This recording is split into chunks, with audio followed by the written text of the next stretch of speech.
Assalamualaikum warahmatullahi wabarakatuh. Selamat berjumpa kembali. Kita hari ini bertemu pada perkuliahan Ekologi Pedesaan dan Pertanian. Hari ini kita akan menyampaikan pokok bahasan yang ke-14. Jadi ini adalah pokok bahasan yang terakhir ya dari kuliah kita, kuliah Ekologi Pedesaan dan Pertanian. Pada pokok bahasan ke-14 ini akan direview tema-tema yang dibahas, disampaikan oleh para dosen dalam 13 perkuliahan yang telah lewat ya. Jadi mulai dari sebelum UTS sampai kuliah yang terakhir ya. Nah, setelah kita melakukan review perkuliahan, kita kemudian akan melanjutkan ya dengan pemaparan mengenai apa topik-topik penelitian yang relevan ya untuk diangkat kaitannya dengan mata kuliah Ekologi Pedesaan dan Pertanian ini, sehingga dari pemaparan itu, gambaran sebetulnya ilustrasi saja, diharapkan Anda dapat punya gambaran ya untuk topik skripsi Anda misalnya, kalau Anda ingin memfokuskan pada isu mengenai ekologi pedesaan dan pertanian, maka Anda sudah punya gambaran topik-topik apa saja yang relevan untuk diteliti. Atau kalaupun Anda nanti tidak memfokuskan topik skripsi Anda secara spesifik pada ekologi pedesaan dan pertanian, mungkin saja beberapa topik penelitian ini relevan untuk dijadikan salah satu dimensi ya dari tema riset yang akan Anda lakukan.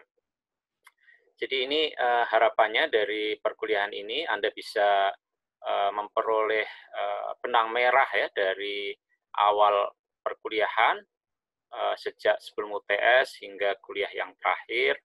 Lalu dari situ Anda bisa memperoleh gambaran kira-kira apa yang relevan untuk diteliti kaitannya dengan mata kuliah Ekologi Pedesaan dan Pertanian ini. Kita akan mulai dari review perkuliahan terlebih dahulu. Pada tabel ini disajikan pemetaan persoalan ya yang diangkat oleh para dosen sejak awal perkuliahan ya hingga kuliah yang terakhir ya. Kita bisa membedakannya menjadi dua kelompok persoalan. Pertama adalah bagaimana bentang alam itu dan bagaimana bentang alam itu dibentuk ya, proses pembentukannya bagaimana dan kemudian perubahannya seperti apa. Jadi inilah topik besar ya yang menjadi pokok pembahasan dalam kuliah-kuliah sebelum UTS. Lalu topik besar yang kedua, persoalan besar yang kedua yang diangkat adalah respon koadaptasi atas perubahan ekosistem yang terjadi ya. Ini adalah topik besar setelah UTS. Jadi kalau sebelum UTS itu menjelaskan mengenai bagaimana bentang alam itu terbentuk, lalu bagaimana bentang alam itu mengalami perubahan, maka bagaimana kemudian perubahan itu direspon ya, itu menjadi pokok bahasan setelah UTS. Nah, kalau kita cermati sebelum UTS ya, bagaimana bentang alam itu dibentuk dan kemudian mengalami perubahan, itu dicoba untuk bisa dipahami dengan beberapa penjelasan yang kemudian tercermin di dalam 6 topik ini ya.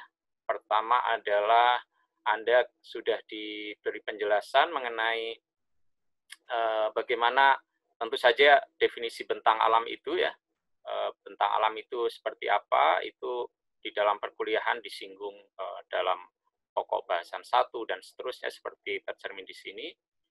Lalu Anda juga diperkenalkan konsep mengenai adaptasi ekologis, bentuknya seperti apa ya, dan kemudian teorinya apa saja ya, bentuknya ada 3, lalu juga Anda dikenalkan dengan 3 teori, mulai dari environmental possibilism ya, sampai environmental determinism dan cultural ecology. Ini tema 1 ya yang disampaikan dalam rangka kita bisa memahami apa itu bentang alam dan proses pembentukannya.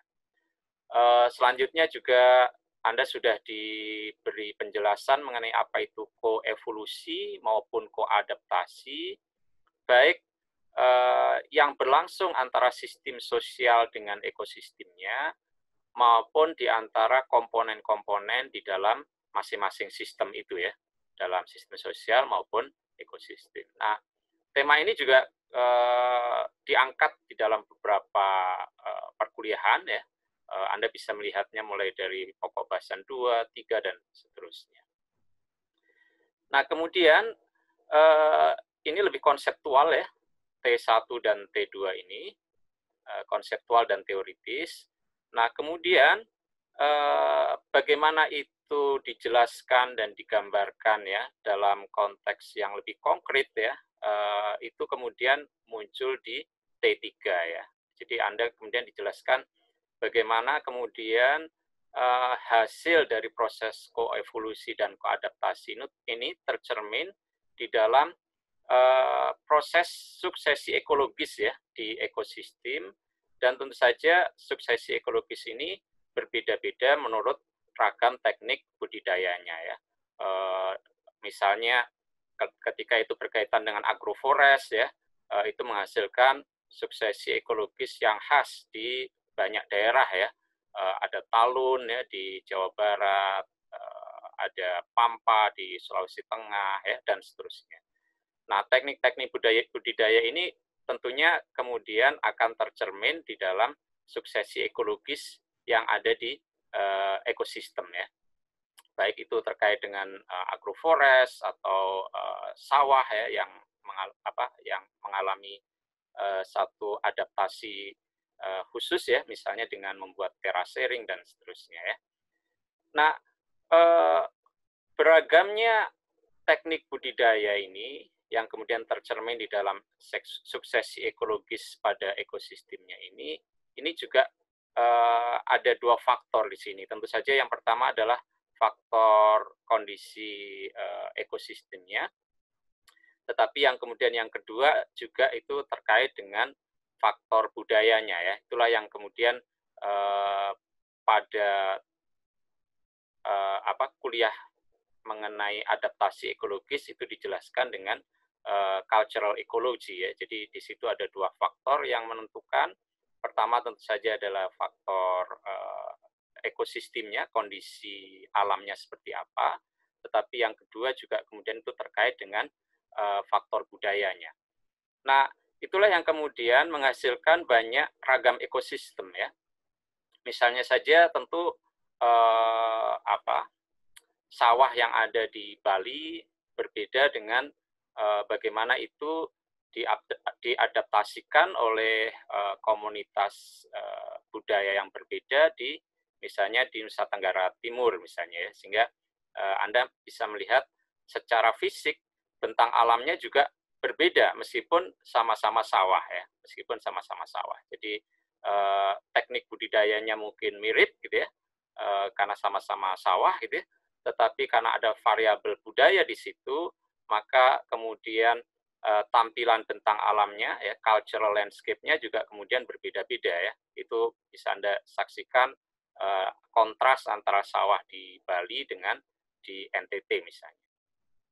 Jadi ini yang kemudian menghasilkan banyak sekali ragam ekosistem, dan ragam ekosistem ini tidak saja kemudian merupakan cerminan dari adaptasi secara ekologis ya dalam arti fisik gitu ya, tetapi juga adaptasi ekologis yang di dalamnya juga momot ya, penuh dengan aspek-aspek kultural.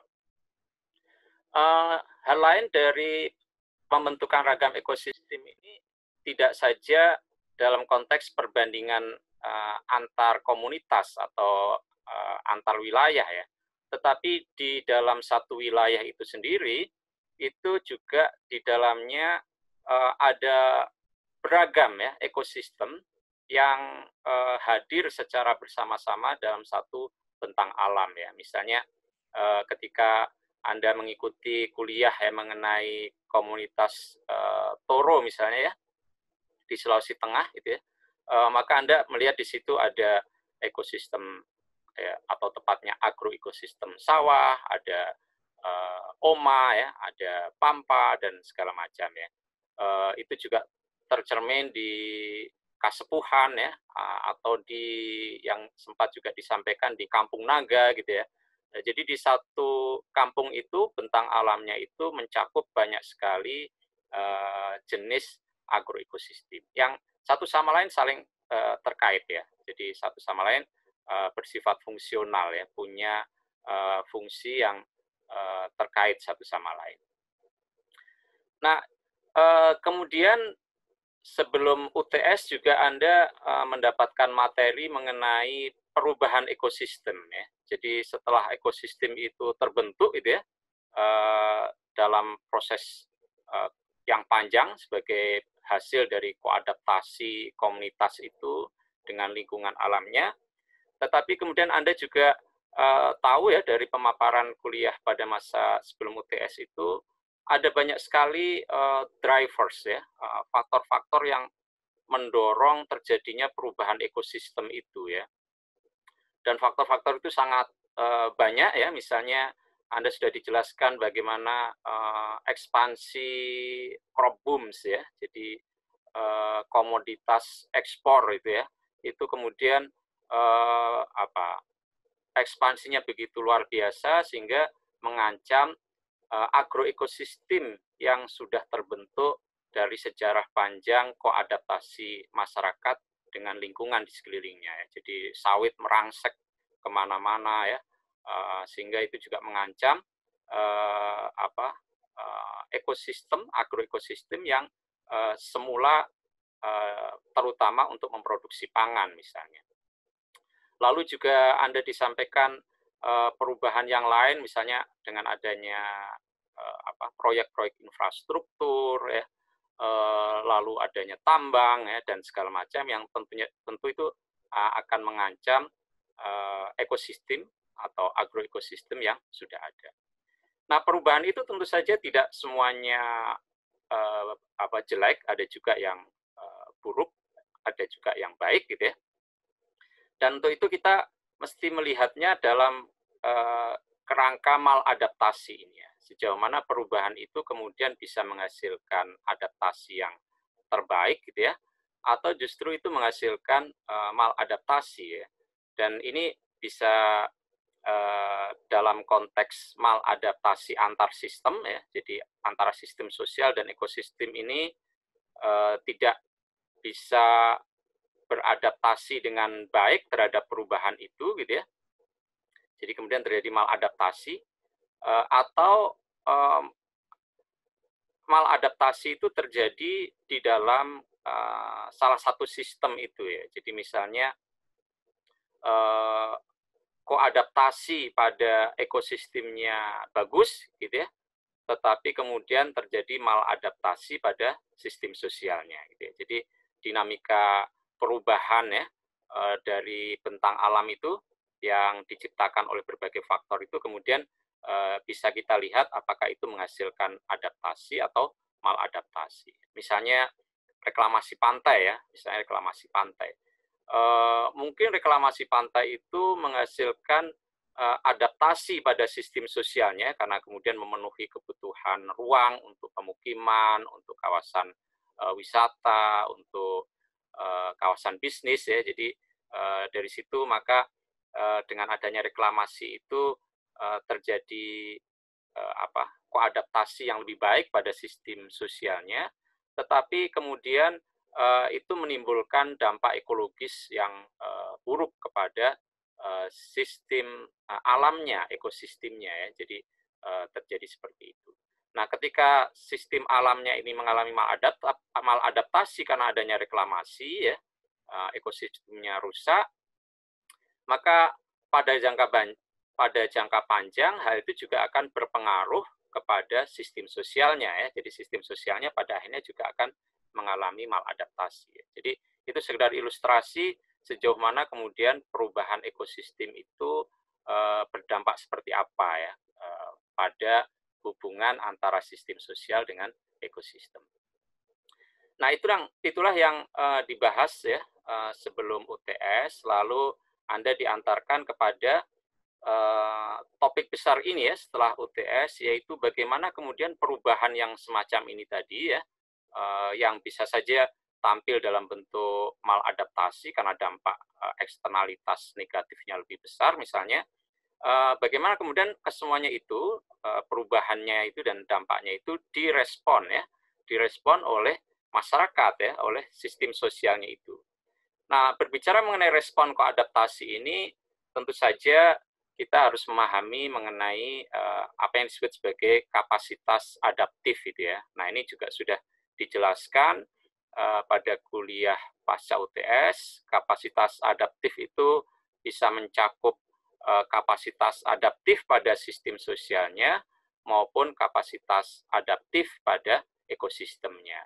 Dan bagaimana kemudian kapasitas adaptif ini juga punya berbagai dimensi ya, yang sudah dijelaskan di dalam kuliah PB10 ya. Anda bisa merefer lagi ke situ. Nah, kapasitas adaptif inilah yang kemudian mendasari berbagai respon itu ya. Nah, respon ini dijelaskan pada berbagai level. Pertama adalah di level rumah tangga. Jadi itu bicara mengenai bagaimana kemudian rumah tangga mengalami kerentanan atau justru dia memiliki kelentingan ketika menghadapi perubahan ekosistem itu ya, yang sudah dijelaskan sebelum UTS. Nah, kerentanan dan kelentingan inilah yang dibahas pada PB8. Nah, kemudian salah satu bentuk kelentingannya itu adalah ternyata di level rumah tangga ini ada respon strategi livelihood yang sebetulnya sangat canggih ya di level rumah tangga ketika mereka menghadapi ancaman perubahan ekosistem. Ini juga sudah dibahas di PP9. Nah, selain respon di level rumah tangga, Anda juga sudah berikan materi mengenai respon aksi kolektif di tingkat kelompok atau komunitas ya. Dan ternyata respon aksi kolektif ini ya, artinya tidak hanya pada level rumah tangga, tapi sudah melibatkan pengorganisasian banyak pihak ya, baik itu ada di level yang lebih kecil, misalnya kelompok, atau yang lebih besar, misalnya komunitas. Nah, bentuk-bentuk respon pada level kelompok dan komunitas ini ternyata juga sangat beragam ya. Anda sudah diberikan beberapa ilustrasi mengenai bentuk-bentuk respon itu ya.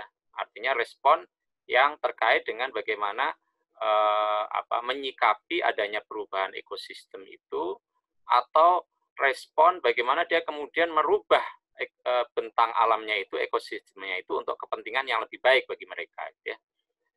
Misalnya respon yang menyikapi perubahan ekosistem itu kan misalnya bisa ditunjukkan oleh komunitas toro ya, ketika ekosistem di sekitarnya, bentang alam di sekitarnya itu ditetapkan status legalnya sebagai taman nasional. Nah, mereka kemudian merespon hal ini ya, respon pada level kelompok ya, pada level komunitas bahkan ya.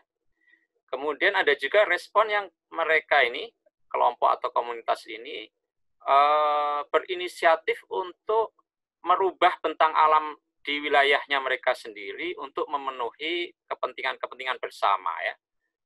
Misalnya satu desa di Malang ya, itu mengubah ya, memodifikasi bentang alam yang ada di wilayahnya ya, persawahan, wilayah gunung ya, perbukitan ya, itu dijadikan sebagai desa wisata ya, yang sangat instagramable gitu ya. Nah, ini sebetulnya tidak ada ancaman perubahan ekosistem pada komunitas itu, tetapi mereka sendiri yang kemudian berinisiatif untuk memodifikasi bentang alam di wilayahnya untuk memenuhi kepentingan bersama. Nah, jadi bentuk-bentuknya ini bisa macam-macam. Itu sekedar 2 contoh saja. Di kuliah PB10 itu sudah diberikan banyak sekali contohnya. Lalu juga di sini dijelaskan basis dari aksi kolektif itu juga macam-macam ya. Anda bisa mengikutinya ya. Ada yang basisnya adat, basisnya desa, basisnya agama ya, bahkan ya, macam-macam gitu ya. Nah, kemudian yang berikutnya adalah respon itu ada juga yang kaitannya dengan pengembangan smart agriculture ya, jadi pertanian yang cerdas gitu ya, terutama dengan pemanfaatan teknologi IT ya, untuk memperoleh efisiensi pada level farmingnya ya, pada level farming maupun lebih dari itu ya. Jadi bisa dari level farmingnya terlebih dahulu, tetapi kemudian bisa kemudian skalanya dikembangkan lebih jauh gitu ya. Nah, di sini isu-isu mengenai keberlanjutan ya, isu-isu mengenai kapasitas adaptif petani untuk mengambil peluang dari kemajuan teknologi ya, itu sangat kental di sini ya. Bukan saja pada level produksinya, tetapi juga pada level bahkan sampai level pemasaran ya, manajemen usaha dan pemasarannya. Jadi ini bentuk respon yang lain. Lalu setelah itu Anda juga diberikan penjelasan adanya respon pada level yang lebih besar lagi, yaitu gerakan ya, gerakan sosial ya. Dan gerakan sosial ini terutama berupa gerakan agroekologi ya. Karena di sini dijelaskan bahwa agroekologi itu bisa dalam pengertian satu disiplin gitu ya, disiplin ilmu, bisa dalam arti set of practices ya. Jadi bagaimana melakukan praktek-praktek pertanian yang yang rendah input ya, yang alami ya, itu bisa diartikan juga sebagai agroekologi. Lalu yang ketiga, dia bisa berupa gerakan ya. Dan sebagai gerakan, maka dia bersifat lintas lokalitas gitu ya. Jadi kalau kelompok atau komunitas ini pada dasarnya adalah local based ya, maka kalau gerakan itu sebetulnya sudah lintas itu ya, karena kemudian ada jejaring yang lebih luas ya, ada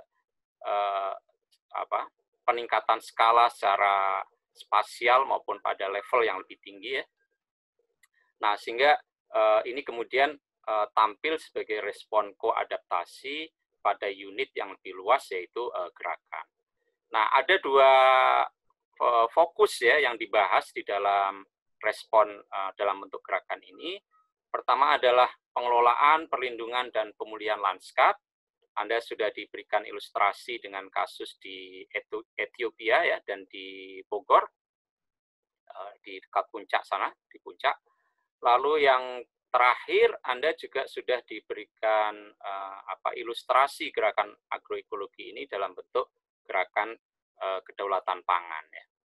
Nah, jadi ini pemetaan persoalannya ya yang dibahas selama perkuliahan kita, dan Anda bisa menemukannya di materi-materi ini ya. Jadi ketika Anda membaca materi-materi ini, kerangkanya kurang lebih seperti ini. Nah, ini sekedar ringkasan saja ya. Jadi ini alurnya, ini adalah pada masa pra-UTS.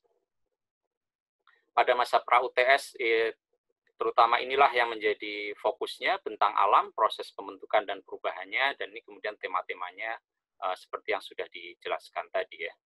Lalu ini adalah tema pasca UTS, tema besarnya adalah respon koadaptasi atas perubahan ekosistem, dan ini kemudian diuraikan dalam beberapa tema ya, seperti yang tadi sudah dijelaskan.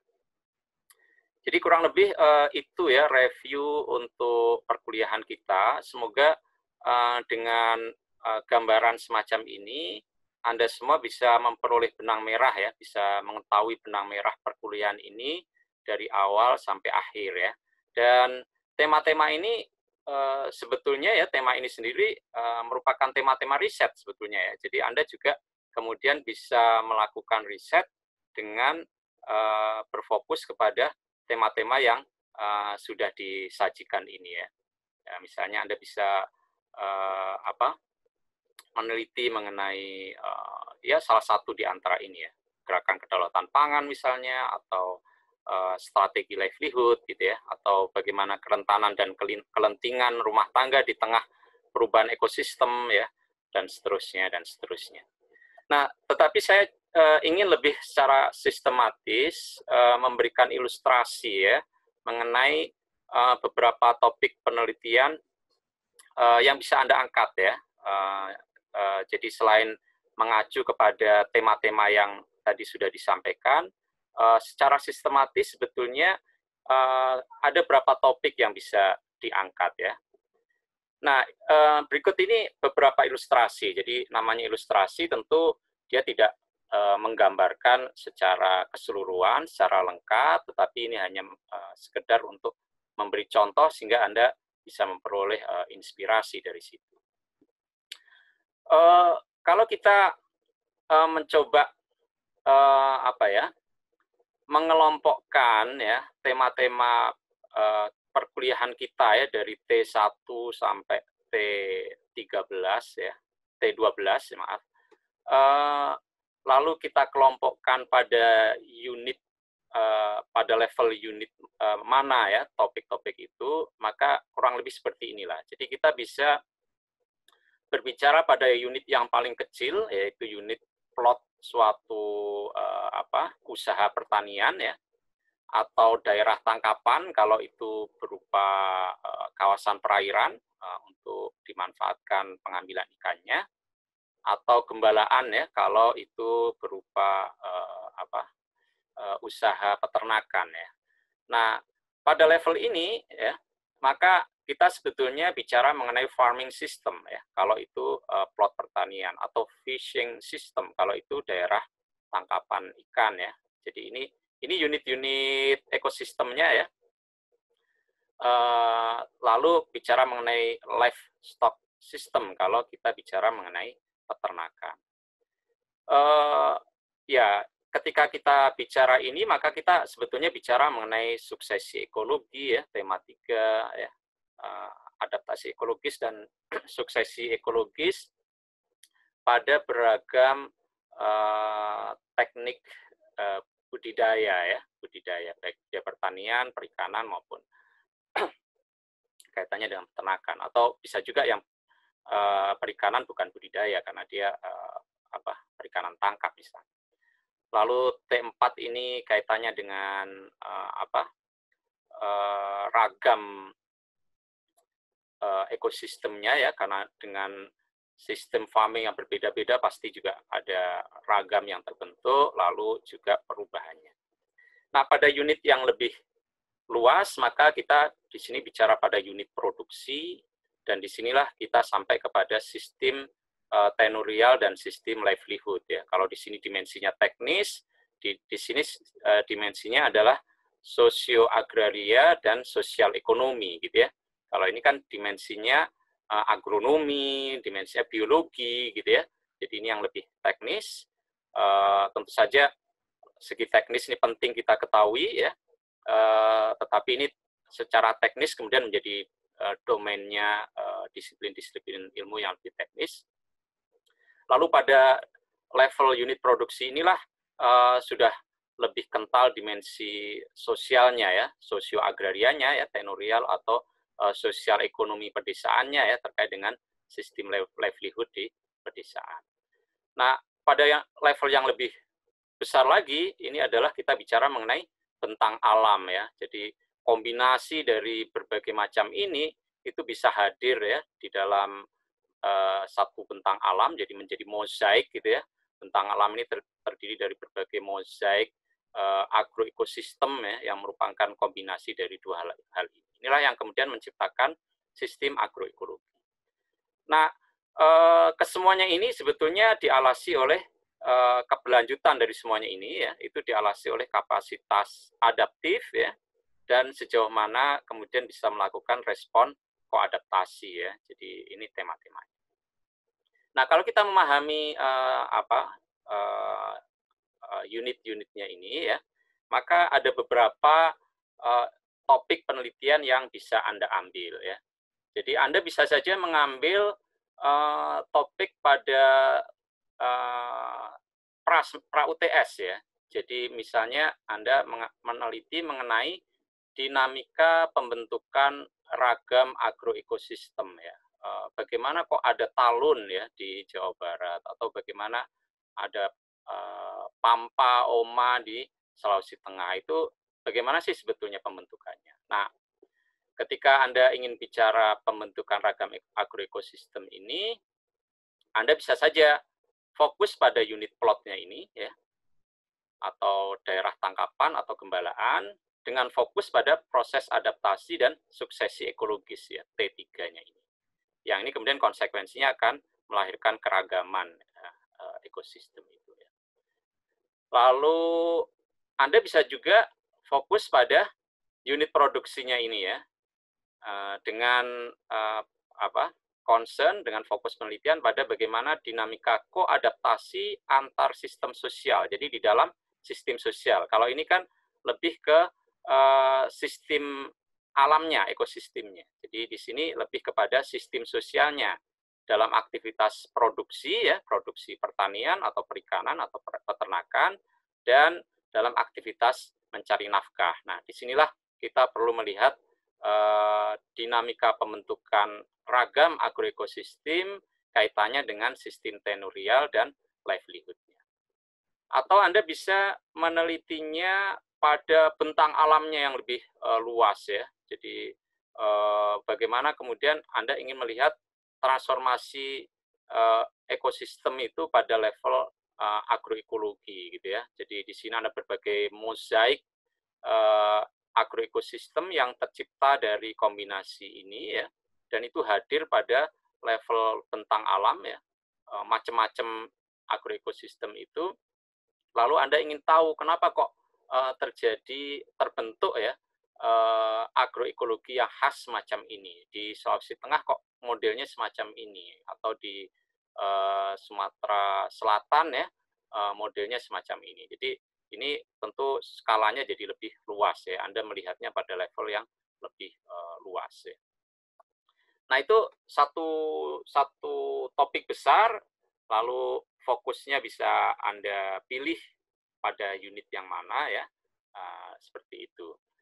Topik yang lain adalah dinamika perubahannya ya. Kalau tadi pembentukannya itu artinya dia terjadi dari proses natural ekosistem ke agroekosistem, itulah pembentukannya ya. Ini kan pembentukannya. Jadi bagaimana dari ekosistem alami lalu dia menjadi agroekosistem itu, agroecological system itu ya. Nah, itu yang pertama ini.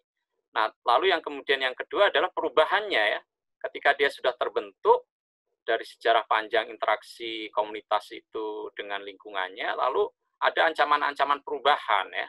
Nah, ancaman-ancaman perubahan itulah yang Anda ingin teliti ya. Jadi Anda bisa menelitinya di sini ya. Apa dampak dari tiling pertambangan terhadap berubahnya sistem pertanian karena kemudian mencemari tanah gitu ya, dan kemudian dengan adanya tambang itu urat-urat sungai itu ya, aliran sungainya itu jadi terputus dan segala macam ya. Jadi Anda bisa menelitinya di sini. Atau Anda melihat dinamika perubahannya itu pada level di sini ya, dampaknya pada livelihood, dampaknya pada penguasaan dan penggunaan lahan gitu ya, seperti apa ya. Atau dampaknya pada level yang lebih besar di sini ya. Jadi Anda melihat bagaimana perubahan itu terjadi ya, pada level yang mana, dan kemudian dampaknya seperti apa. Nah, ini dua topik yang sebetulnya ada di pra-UTS ya. Nah, bisa juga topik yang lain adalah Anda mengambil topik pasca UTS ya. Jadi Anda ingin melihat respon koadaptasinya terhadap semuanya ini ya. Dan respon koadaptasi ini tentu sangat terkait dengan kapasitas adaptasinya ya. Nah, ini juga bisa dilakukan pada banyak level seperti sudah dikemukakan, bisa pada respon itu bisa pada level rumah tangga atau kelompok atau komunitas atau desa atau gerakan sosial ya. Jadi Anda bisa melihat bagaimana sih respon itu dilakukan pada level ini oleh rumah tangga misalnya. Atau bagaimana respon itu dilakukan pada level ini oleh gerakan sosial misalnya. Atau bagaimana respon itu dilakukan pada level ini oleh desa misalnya ya. Atau di sini oleh gerakan agroekologi misalnya. Jadi levelnya bisa Anda pilih, lalu unit gerakan sosialnya itu, unit responnya itu juga bisa Anda tentukan. Lalu juga Anda bisa mengidentifikasi basis-basis dari respon itu seperti apa. Apakah basisnya adalah agama atau adat atau desa atau kelompok ya, atau kesepakatan-kesepakatan civic engagement yang lain gitu ya, yang macam-macam gitu ya. Lalu artikulasinya juga bisa macam-macam ya. Ada yang kemudian mengangkat isu kedaulatan pangan, ada yang mengangkat isu organic farming ya, ada yang mengangkat isu mengenai masyarakat adat, macam-macam ya. Jadi Anda juga bisa melihat itu semua respon koadaptasinya itu beda-beda juga artikulasi. Nah, terakhir selain melihat dinamikanya, tentu saja Anda juga bisa memberikan penilaian ya atas kapasitas adaptif serta dinamika koadaptasi dan maladaptasi yang dilakukan ya. Jadi ketika ada respon itu, Anda bisa saja kemudian melakukan penilaian bagaimana sih respon itu, kapasitas adaptifnya seperti apa gitu ya. Dan mengenai kapasitas adaptif ini kan sudah diberikan satu framework ya untuk Anda bisa menilai bagaimana respon koadaptasi itu dilakukan ya berdasarkan kapasitas adaptifnya. Lalu juga dinamika koadaptasi dan maladaptasinya. Jadi misalnya di Toro ya yang menjadi tugas praktikum Anda, bagaimana dinamika koadaptasi itu terjadi antara sistem sosial dengan ekosistem, tetapi Anda bisa melihat sementara pada level ekosistemnya itu koadaptasinya berlangsung bagus, jadi fit ya antara artikulasi kearifan tradisionalnya masyarakat Toro dengan zonasi taman nasional, jadi fit ya antara dua sistem itu, antara ekosistem dengan sosial sistemnya.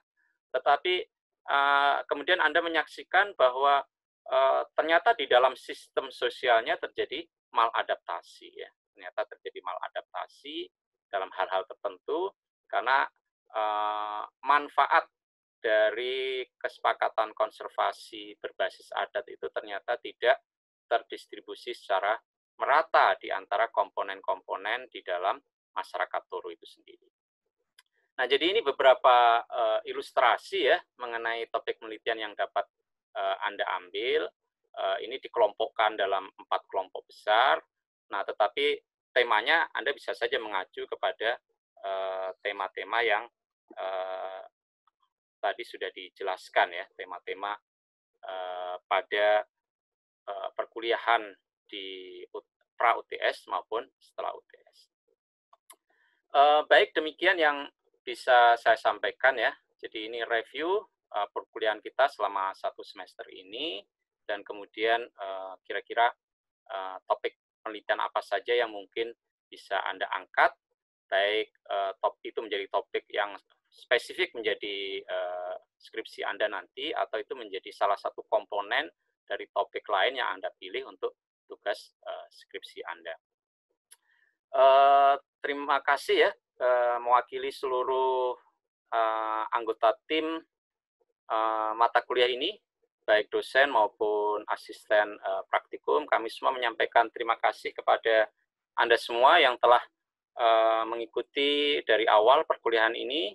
Semoga perkuliahan ini memberi manfaat bagi Anda untuk lebih mengenali ya Indonesia ya, mengenali Indonesia, mengenali alamnya, mengenali komunitasnya, mengenali manusianya, mengenali komoditasnya, ekosistemnya. Ringkasnya mengenali keberagaman Indonesia ya, keberagaman yang bukan hanya tercermin di dalam sesuatu yang terlalu banyak diselebrasi, yaitu pakaian adat ya semacam itu, tetapi yang jauh lebih penting adalah keberagaman itu juga tercermin di dalam cara hidup, di dalam ekosistem, di dalam bagaimana manusia itu berinteraksi dengan alamnya di Indonesia. Selamat belajar ya menghadapi UTS. Semoga kuliah ini bermanfaat bagi Anda semua. Sekian, wassalamualaikum warahmatullahi wabarakatuh.